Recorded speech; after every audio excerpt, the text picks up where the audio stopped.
Hi, Tony here. I have behind me a mature specimen of an has wonderful, really unique twists and turns to the branches with some pretty vicious thorns that it uses to protect its fruits. But it would be a great plant to put in an area that you wanted as a barrier near some windows that you didn't want any intruders to come in. Just do not plant this near where your AC needs to be or any repairman might try to get to.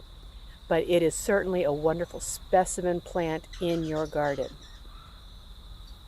These Osage oranges, they're a little fuzzy at this point, which is really, really cool. But you can see some of these nasty, nasty thorns that this has, that it uses to protect itself against any deer or anything else that wants to eat it. Osage orange, the flying dragon. What a cool plant to have as a specimen plant. Like I said, a wonderful barrier that will keep everybody out.